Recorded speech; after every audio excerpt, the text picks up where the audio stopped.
දසනකාන්ති චූර්ණය සහිත ලීවර් ආයුෂ් දන්තාලේපය දත්වල ඇති ප්‍රශ්න 10ක් වළකයි.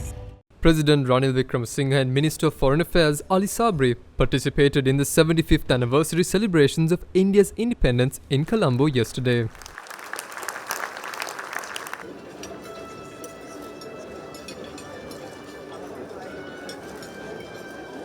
We are taking two major steps. First one is we'll upgrade the free trade agreement into a comprehensive economic and technological partnership. We started that in 2019, but I also think if Sri Lanka wants to develop its international trade, we have to think differently. So I have decided to establish an international trade office which will deal with all the international trade negotiations, as I spoke with the Minister of Foreign Affairs, first under the Ministry of Finance to set it up, and when it's restructured, we will go in the future to Minister of Foreign Affairs and International Trade. So this is the first step. That will pave the way. It also means that we have to remove the red tape. We are looking at restructuring our institutions, of having separate ministry which will deal with ease of doing business, competitiveness, at the same time to look forward to the different trade agreements that we will come to. So there is a scope for Sri Lanka and India to get together and look at the different areas. For instance, logistics, renewable energy, tourism,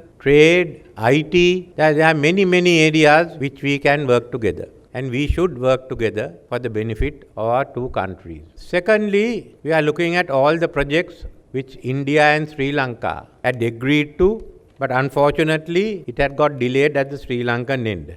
But amongst this comes that we have our agreement on the Indian rupee being used here, which finally will enable Indian tourists to come in here and help tourism. But of the projects, one is the long-term energy solution, the power grid connection between India and Sri Lanka, offshore wind energy, solar power plant at Sampur, and the renewable energy projects on 3 islands of Jaffna. We have a tremendous scope, a potential for renewable energy. And India has stepped in first. There will be others. But what from Putlam to Mullaitivu, if you exploit the renewable energy and go in for green hydrogen and also providing power to India, you will see the upliftment of the northern economy, which has not happened earlier. Then we come to promoting Indian higher educational institutes to come into Sri Lanka. Especially Jaffna is one area we have identified. Again another development. And we have the Trincomalee tank farm development, the development of the upper tank farm, the development of the Trincomalee port and the investment zones, which we are working out. Fortunately, Subhana Jurong has given us a plan for the layout of the Trincomalee areas. So this gives big potential. The potential is such that you will find, as far as North is concerned, on its